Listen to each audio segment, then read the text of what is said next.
Cafe bomb ಬ್ಲಾಸ್ಟ್ನಿಂದ ಇಡೀ ರಾಜ್ಯ ಬೆಚ್ಚಿ ಬಿದ್ದಿದೆ. ಆ ಘಟನೆಯ ತನಿಖೆ ಇನ್ನೂ ಕೂಡ ನಡೀತಿರುವಾಗಲೇ ಕಲಬುರಗಿಯ ಬಸ್ ನಿಲ್ದಾಣದಲ್ಲಿ ಮತ್ತೆ ಅನುಮಾನಾಸ್ಪದ ಬ್ಯಾಗ್ ಒಂದು ಪತ್ತೆಯಾಗಿರೋದು ಜನರ ಆತಂಕಕ್ಕೆ ಕಾರಣ ಆಗಿದೆ. ಬ್ಯಾಗ್ ಅನ್ನ ಇಟ್ಟು 1 ಗಂಟೆ ಆದರೂ ಕೂಡ ಬ್ಯಾಗ್ ಯಾರ್ದು ಅಂತ ಯಾರು ಬರಲಿಲ್ಲ, ತೆಗೆದುಕೊಂಡು ಹೋಗಲಿಲ್ಲ. ಇದೇ ವಿಚಾರ ಆತಂಕಕ್ಕೆ ಕಾರಣ ಆಗಿತ್ತು. ಎಲ್ಲಿ ಈ ಬ್ಯಾಗಲ್ಲೂ ಬಾಂಬ್ ಇದೆಯೋ, ಏನು ಕಥೆನೋ ಅನ್ನುವಂತಹ ಭಯ ಬಸ್ ನಿಲ್ದಾಣದ ಜನರಲ್ಲಿ ಆವರಿಸಿತ್ತು. ಸದ್ಯಕ್ಕೆ ಪೊಲೀಸರು ಸ್ಥಳಕ್ಕೆ ದೌಡಾಯಿಸಿದ್ರು, ಬ್ಯಾಗನ್ನು ಚೆಕ್ ಮಾಡಿದ್ರು. ಬ್ಯಾಗಲ್ಲಿ ಯಾವುದೇ ರೀತಿಯ ಸ್ಫೋಟಕ ವಸ್ತುಗಳು ಪತ್ತೆ ಆಗಲಿಲ್ಲ. ಇದರಿಂದ ಜನ ನೆಮ್ಮದಿಯ ನಿಟ್ಟುಸಿರನ್ನ ಬಿಟ್ಟಿದ್ದಾರೆ. ಆದರೆ ಒಂದು ಪ್ರಶ್ನೆ ನಮ್ಮನ್ನು ಕಾಡೋದೇನಂತಂದರೆ, ಭದ್ರತೆ ಎಷ್ಟರ ಮಟ್ಟಿಗೆ ಇದೆ ಜನನಿಬಿಡ ಪ್ರದೇಶಗಳಲ್ಲಿ? ಯಾವನೋ ಒಬ್ಬ ಬರ್ತಾನೆ, ಗಂಟೆಗಟ್ಟಲೆ ಬ್ಯಾಗ್ ಇಡ್ತಾನೆ, ಅದಕ್ಕೆ ವಾರಸ್ದಾರ್ ಯಾರು ಇರೋದಿಲ್ಲ. ಆದಾಗ್ಯೂ ಕೂಡ ಬ್ಯಾಗ್ ಅಲ್ಲೇ ಇರುತ್ತೆ. ಒಬ್ಬರಿಗೂ ಇದ್ರ ಬಗ್ಗೆ ಡೌಟ್ ಬರೋದಿಲ್ಲ. ಸಂಬಂಧಪಟ್ಟ ಭದ್ರತಾ ಪಡೆಯವರು ಅದನ್ನು ಗಮನಿಸೋದಿಲ್ಲ. ಏನಾದರೂ ಬ್ಲಾಸ್ಟ್ ಆಗಿ ಹೆಚ್ಚು ಕಡಿಮೆ ಆದರೆ ಯಾರು ಹೊಣೆ? ಆಮೇಲೆ ಶ್ವಾನದಳ ಬಂತು, NSC ಕಮಾಂಡೋ ಬಂತು, ಬಾಂಬ್ ನಿಷ್ಕ್ರಿಯ ದಳ ಬಂತು. ಬಾಂಬ್ ಬ್ಲಾಸ್ಟ್ ಆದಮೇಲೆ ನೀವು ಬಂದು ಏನು ಪ್ರಯೋಜನ? ಮೊದಲು ಯಾಕೆ ಪ್ರಯೋಜನ ತೆಗೆದುಕೊಳ್ಳೋದಿಲ್ಲ, ಏನು ಇನ್ವೆಸ್ಟಿಗೇಟ್ ಮಾಡೋದಿಲ್ಲ ಅನ್ನೋದು ಸದ್ಯಕ್ಕಿನ ಪ್ರಶ್ನೆ. ಈ ಬಗ್ಗೆ ಇನ್ನಷ್ಟು ಮಾಹಿತಿಯನ್ನು ನೀಡ್ತಾರೆ ಪ್ರತಿನಿಧಿ ಓಂ ಪ್ರಕಾಶ್. ಈಗ ನೇರ ಸಂಪರ್ಕದಲ್ಲಿ ಜಾಯ್ನ್ ಆಗ್ತದೆ. ಓಂ ಪ್ರಕಾಶ್, ಒಂದು ಪ್ರಶ್ನೆಯನ್ನು ನಾನು ಕೇಳೋದಕ್ಕೆ ಬಯಸ್ತೀನಿ. ಯಾವಾಗಲೂ ನಮ್ಮನ್ನು ಕಾಡುವಂತಹ ಪ್ರಶ್ನೆ ಮತ್ತು ಬೇಸರ ಇದೆ. ಬ್ಲಾಸ್ಟ್ ಆದಮೇಲೆ ಇಲಾಖೆಯವರು ಸಂಬಂಧಪಟ್ಟವರು ಎಚ್ಚೆತ್ಕೊಳ್ಳೋದು. ಈಗ ಕಲಬುರಗಿಯ ಬಸ್ ನಿಲ್ದಾಣದ ಉದಾಹರಣೆಯನ್ನು ತೆಗೆದುಕೊಂಡ್ರೆ, ಯಾವನೋ ಒಬ್ಬ ಬರ್ತಾನೆ, ಬ್ಯಾಗನ್ನು ಇಡ್ತಾನೆ, 1 ಗಂಟೆ ಯಾರು ಅದ್ರ ಬಗ್ಗೆ ತಲೆನೇ ಕೆಡಿಸ್ಕೊಳ್ಳೋದಿಲ್ಲ. ಹೇಗೋ ಅದನ್ನು ಪತ್ತೆ ಹಚ್ಚಿ ತದನಂತರ ಇನ್ವೆಸ್ಟಿಗೇಟ್ ಮಾಡ್ತಾರೆ. ಮೊದಲೇನು ಮಾಡ್ತಿರ್ತಾರೆ ಇವರು?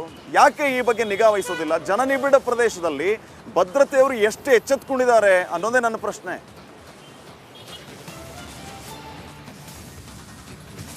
ಖಂಡಿತ ಶ್ರೀಪಾದ್, ಬೆಂಗಳೂರಿನ ರಾಮೇಶ್ವರಂ ಕೆಫೆ ಬಾಂಬ್ ಬ್ಲಾಸ್ಟ್ ಪ್ರಕರಣದ ನಂತರ ಜನರಲ್ಲಿ ಸಾಕಷ್ಟು ಆತಂಕ ಇರ್ತಾ ಇರುವಂಥದ್ದು. ಯಾಕಂತಂದರೆ ಯಾವುದಾದ್ರೂ ಅನುಮಾನಾಸ್ಪದ ವಸ್ತು ಅಥವಾ ಬ್ಯಾಗ್ಗಳನ್ನು ಸಾರ್ವಜನಿಕ ಪ್ರದೇಶಗಳಲ್ಲಿಟ್ಟರೆ ತಕ್ಷಣ ಪೊಲೀಸರಿಗೆ ಮಾಹಿತಿಯನ್ನು ನೀಡಬೇಕಾಗಿರುವಂಥದ್ದು. ಆದರೆ ಇಲ್ಲಿ ಕಲಬುರಗಿಯ ಜಿಲ್ಲಾಧಿಕಾರಿ ಕಚೇರಿಯ ಮುಂಭಾಗದಲ್ಲಿರುವಂಥ ಬಸ್ ಸ್ಟ್ಯಾಂಡ್ನಲ್ಲಿ 1 ಗಂಟೆಯಿಂದ ಒಂದು ಬ್ಯಾಗನ್ನು ಅಲ್ಲೇ ಯಾರೋ ಅಪರಿಚಿತ ವ್ಯಕ್ತಿ ಬಿಟ್ಟು ಹೋಗಿರುವಂಥದ್ದು. ಸೊ ಹಾಗಾಗಿ ಕಳೆದ 1 ಗಂಟೆಯಿಂದಲೂ ಕೂಡ ಬ್ಯಾಗ್ ಅಲ್ಲೇ ಇರುವಂಥದ್ದನ್ನು ಕೊನೆಗೆ ಯಾರೋ ಒಬ್ಬರು ಸ್ಥಳೀಯ ಪ್ರಯಾಣಿಕರು ಗಮನಿಸಿ ಪೊಲೀಸರಿಗೆ ಮಾಹಿತಿಯನ್ನು ನೀಡ್ತಾರೆ. ಯಾಕಂತಂದರೆ ಈಗಾಗಲೇ ಸಾಕಷ್ಟು ಆತಂಕ ಇರುವಂಥದ್ದು. ಜನರಿಗೂ ಕೂಡ ಯಾವಾಗ ಈ ರೀತಿಯಾದಂಥ ಅನುಮಾನಾಸ್ಪದ ವಸ್ತುಗಳು ಕಂಡುಬಂದಂಥ ಸಂದರ್ಭದಲ್ಲಿ ಎಲ್ಲಿ ಸ್ಫೋಟಕ ವಸ್ತುಗಳು ಏನಾದರೂ ಇರ್ಬೋದು ಅನ್ನುವಂಥ ಒಂದು ಆತಂಕ ಇರುವಂಥದ್ದು. ಆ ನಿಟ್ಟಿನಲ್ಲಿ ಏನು ಅಲ್ಲೇ ಅನುಮಾನಾಸ್ಪದ ವಸ್ತು ಒಂದು ಬ್ಯಾಗ್ ಏನಿತ್ತು ಅದು 1 ಗಂಟೆಯಿಂದಲೂ ಕೂಡ ಬಸ್ ಸ್ಟ್ಯಾಂಡ್ನಲ್ಲೇ ಇರುವಂಥ ಹಿನ್ನೆಲೆಯಲ್ಲಿ ಯಾರೂ ಕೂಡ ಅಬ್ಸರ್ವ್ ಮಾಡಿರೋದಿಲ್ಲ. ಕೊನೆಗೆ ಯಾರೋ ಒಬ್ಬ ಪ್ರಯಾಣಿಕ ಅದನ್ನು ಅಬ್ಸರ್ವ್ ಮಾಡಿ ತಕ್ಷಣ ಪೊಲೀಸ್ ಕಂಟ್ರೋಲ್ ರೂಮ್ಗೆ ಮಾಹಿತಿಯನ್ನು ನೀಡ್ತಾರೆ.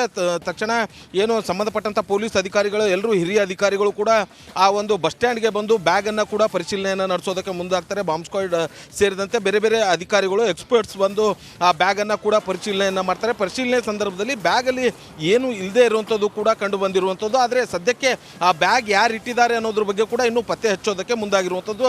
ಆ ಬ್ಯಾಗ್ನಲ್ಲಿ ಯಾವುದೇ ರೀತಿಯಾದಂಥ ಸ್ಫೋಟಕ ವಸ್ತು ಆಗಲಿ ಅಥವಾ ಬೇರೆ ಏನೂ ಇಲ್ಲದೆ ಇರುವಂಥದ್ದು ಇದೀಗ ಪೊಲೀಸರಿಗೆ ಸಿಕ್ಕಂಥ ಹಿನ್ನೆಲೆಯಲ್ಲಿ ಆ ಬ್ಯಾಗನ್ನು ಪೊಲೀಸರು ತೆಗೆದುಕೊಂಡು ಹೋಗಿರುವಂಥದ್ದು.